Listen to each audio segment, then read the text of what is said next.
आज की कक्षा में हम कबीर की साखियों के शब्दार्थ और भावार्थ जानेंगे। तो चलिए शुरू करते हैं।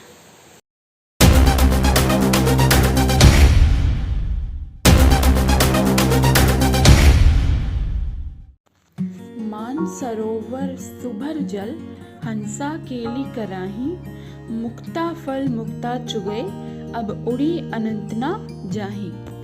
मानसरोवर का अर्थ होता है मन रूपी सरोवर, यानी पानी का स्रोत। सुभर का अर्थ होता है पवित्र, स्वच्छ, अच्छी तरह भरा हुआ, सुभर। हंसा का अर्थ होता है हंस, या फिर आत्मा के रूप में भी इस शब्द का प्रयोग किया गया है। केली का अर्थ होता है क्रीड़ा, यानी कि खेल। मुक्ता फल मोती, अनंत यानी अन्यत्र, अन्य कहीं और, किसी और स्थान पर। प्रस्तुत साखी में संत कबीर ने आत्मा और परमात्मा के संबंधों के रहस्य को स्पष्ट किया। चलिए इस साखी का भावार्थ जानते हैं। प्रस्तुत साखी में भगवत प्रेम का वर्णन किया गया है, यानी कि भक्त, कोई भी भक्त जब ईश्वर की भक्ति में लीन हो जाता है, पूरी तरीके से ईश्वर की भक्ति में शामिल हो जाता है, तब ज्ञान रूपी जीव, यानी कि हर मनुष्य, हर जीव, हर प्राणी के अंदर जो आत्मा होती है, वह अपने ही अंदर, अपने ही शरीर के अंदर के जो मन रूपी सरोवर, हमारा जो मन होता है, उसके सरोवर में, यानी कि हमारा मन बहुत सारे विचारों से भरा होता है, तो वो एक पानी के सरोवर की तरह हो गया। जिस तरीके से सरोवर में पानी भरा रहता है, हमारे मन में अनेक तरह के विचार भरे रहते हैं। तो जब कोई व्यक्ति ईश्वर की भक्ति में लीन हो जाता है, ईश्वर की भक्ति में वो सब कुछ भूल जाता है, तब वो क्या करता है, वो अपने मन में झांकता है, अपने मन रूपी सरोवर में झांकता है, और वहाँ से वह मुक्ति रूपी मोती को चुग लेता है। यानी कि अपने शरीर के अंदर मन में झांकने पर आत्मा स्वयं की मुक्ति को चुन लेती है, मोती की तरह उसे चुन लेती है। तब उसे कहीं भी भटकने की आवश्यकता नहीं पड़ती, उसे और कहीं जाने की जरूरत नहीं पड़ती। उस आत्मा को मुक्ति अपने मन के अंदर झांकने पर ही मिल जाती है। और ऐसा तब होता है जब हम ईश्वर की भक्ति में शामिल होते हैं, जब हम ईश्वर को सच्चे मन से याद करते हैं, उनकी भक्ति करते हैं।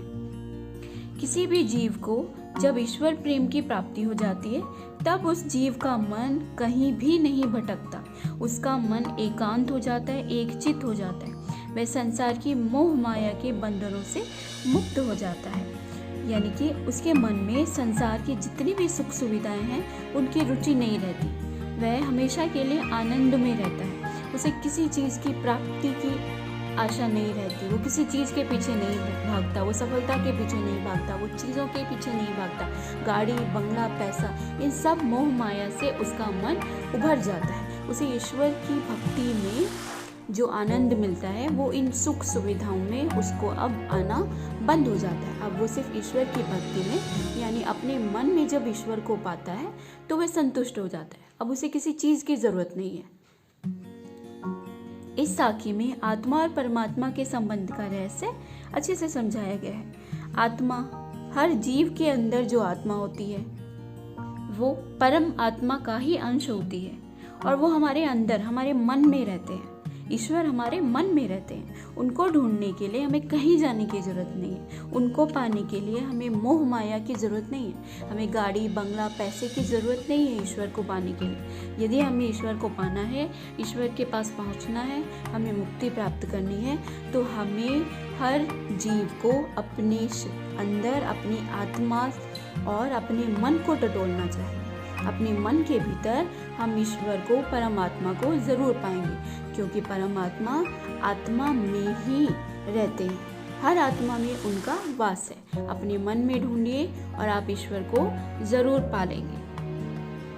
इस साखी में बाह्य आडंबरों और तीर्थ स्थलों आदि का विरोध किया गया है, और कबीर की भाषा सदुक्कड़ी भाषा है। प्रेमी ढूंढत मैं फिरूं, प्रेमी मिले न कोई, प्रेमी को प्रेमी मिले, सब विष अमृत होई। चलिए पहले शब्दार्थ देख लेते हैं। फिरों का अर्थ होता है घूमना, विष का अर्थ होता है वासना, अमृत का विलोम शब्द है ये, विश। तो चलिए भावार्थ जानते हैं। कवि अपने मन के अंधकार को मिटाने के लिए प्रेमी यानी कि ईश्वर की खोज में इधर उधर भटकते रहे, क्योंकि जीवन में सच्चा प्रेमी यानी कि ईश्वर मिल जाने पर जीवन सफल हो जाता है। ईश्वर के मिलने से सभी समस्याएं दूर हो जाती हैं। विपरीत परिस्थितियां, कठिन परिस्थितियां, जो मुश्किल समय होता है, मुश्किल हालात होते हैं, वो भी हमारे अनुकूल हो जाते हैं। वो हमारे जैसा हम चाहते हैं वैसे हो जाते हैं, यदि हमें हमारी मन चाही चीज़ मिल जाए। यदि हम ईश्वर को चाहते हैं और हमें ईश्वर मिल जाए तो हमारी जो इच्छा है वो सभी पूरी हो जाएंगी। सभी स्थितियाँ हमारे अकॉर्डिंग हो जाएंगी, हमारे अनुकूल हो जाएंगी और मन का मैल धुल जाता है। मन पवित्र और निर्मल हो जाता है, मन साफ हो जाता है। मन में जो खराब विचार हैं, गंदे विचार हैं, वो सब धुल जाते हैं। ज्ञान प्राप्त करने पर सभी मनोविकार यानी कि जब हमें ज्ञान की प्राप्ति हो जाती है, ईश्वर रूपी ज्ञान की प्राप्ति जब हमें हो जाती है, तो हमारा मन एकदम साफ हो जाता है। उसमें जितने भी विकार थे, उसमें जितने भी गलत विचार थे, वो सब धुल जाते हैं। इसीलिए भक्त ईश्वर की भक्ति में लीन होकर उनके साथ एक हो सकते हैं, उन्हें प्राप्त कर सकते हैं। प्रेमी ढूंढने का अर्थ है ईश्वर ढूंढना, कि जब ईश्वर की प्राप्ति हो जाती है तब सब विष यानी जहर के समान जो भी स्थिति है, जो भी परिस्थितियाँ हैं, जो भी कठिन समय है आपके जीवन में, वो सब अमृत के समान हो जाते हैं। वो सब अमृत बन जाते हैं। सभी विष अमृत बन जाते हैं। सभी कठिन परिस्थितियाँ ठीक हो जाती हैं, आपके अनुकूल हो जाती हैं। इस साखिया में कबीर जी यही कह रहे हैं कि वो अपने मन के अंधकार को मिटाने के लिए अपने प्रेमी यानी अपने ईश्वर की खोज में भटकते रहे, इधर इधर जाते रहे, क्योंकि जीवन में जो सच्चा प्रेमी होता है यानी कि ईश्वर, उसके मिल जाने पर जीवन सफल हो जाता है। लेकिन ईश्वर के मिलने से जब सभी समस्याएं दूर हो जाती हैं, उसके लिए पहले ईश्वर की प्राप्ति भी तो होनी चाहिए। पहले आप ईश्वर को प्राप्त तो करिए, और ईश्वर को प्राप्त करने का एक सीधा सरल उपाय है कि आपको अपने मन में झांकना चाहिए। अपने मन में आपको सही विचार रखने चाहिए। तो ऐसा करने पर कवि को यानी कि कबीर दास को प्रेमी मिल गए, यानी कि उनको ईश्वर की प्राप्ति हो गई, और उनकी जो भी कठिन परिस्थितियाँ थी, जो विष के समान थी, जहर के समान थी, वो सब अमृत बदल गई, अमृत बन गई, यानी कि वो सब उनके अनुकूल हो गई। सब परिस्थितियाँ उनके अनुकूल हो गई। सब परिस्थितियाँ वे जैसा चाहते थे वैसी हो गई। हस्ती चढ़िए ज्ञान को सहज दुलीचा डारी, स्वान रूप संसार है भूकन दे झक मारी। हस्ती का अर्थ होता है हाथी, सहज यानी स्वाभाविक, नेचुरल, दुलीचा यानी कि कालीन, कारपेट, स्वान यानी कि कुत्ता, झक मारना यानी कि समय बर्बाद करना, वक्त की बर्बादी करना। इस साखी में ज्ञान के महत्व को दर्शाया गया है। सभी को ज्ञान रूपी हाथी पर सवारी करनी चाहिए। इस ज्ञान रूपी हाथी पर सहज साधना रूपी गलीचा बिछाना चाहिए, यानी कि हमें ज्ञान की प्राप्ति के लिए हाथी पर सवारी करनी चाहिए और उस पर सहज स्वभाव चढ़ा लेना चाहिए। अपना व्यवहार जो है, अपना स्वभाव जो है, उसको नरम रखना चाहिए, स्वभाव को सकारात्मक रखना चाहिए। ज्ञान प्राप्ति हो जाने पर जीवन धन्य हो जाता है, जीवन वैभवपूर्ण हो जाता है, उसमें सुख, समृद्धि, शांति होती है। फिर जीवन में किसी अन्य प्रकार के अभाव का अनुभव नहीं होता। फिर हमें अपने जीवन में किसी प्रकार की कमी महसूस नहीं होती कि हमारे जीवन में किसी प्रकार की कमी है। यदि हमें ज्ञान की प्राप्ति हो जाए तो हमें अपना जीवन पूर्ण महसूस होता है। हमें लगता है हमारा जीवन सफल हो गया, हमें ज्ञान की प्राप्ति हो गई। अब हमें किसी चीज़ की इच्छा नहीं रहती। मनुष्य का इस जीवन में इधर उधर भटकना रुक जाता है, अब वह कहीं नहीं भटकता। कबीरदास जी ने इस अज्ञानी संसार की तुलना एक कुत्ते से की है। जिस प्रकार हाथी को देखकर कुत्ता भौंकता रहता है, लेकिन हाथी पर इस बात का कोई असर नहीं होता। वह अपनी मदमस्त चाल में चलता रहता है, उसे दुनिया में क्या चल रहा है उससे कोई फर्क नहीं पड़ता। तो उसी हाथी की तरह हमें अपना स्वभाव रखना चाहिए। हमें इस संसार की मोह माया से दूर रहना चाहिए और बस ज्ञान की प्राप्ति करनी चाहिए।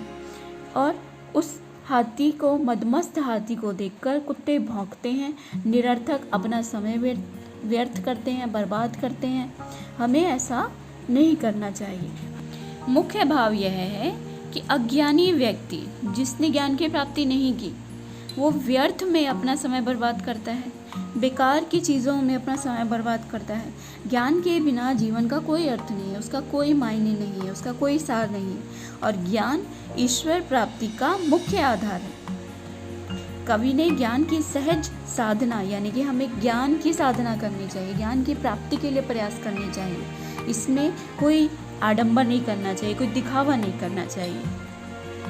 इस प्रकार कवि ने ढोंग और आडंबरों का विरोध किया है और कहा है कि ज्ञान प्राप्ति के लिए आपको सहज स्वभाव का गलीचा अपना लेना चाहिए, हाथी के रूप को अपना लेना चाहिए, जिसका स्वभाव सहज होता है और जिस पर कुत्तों के भौंकने का कोई असर नहीं होता, यानी कि संसार में जो भी लोग हैं उनका कोई असर नहीं होता, वैसा हमें हो जाना चाहिए। तो बच्चों, आज की कक्षा में हमने कबीर की साखियों से पहले 3 साखियों के भावार्थ। तो चलिए आज की कक्षा यहीं समाप्त करते हैं। अब हम अगली कक्षा में मिलेंगे। धन्यवाद।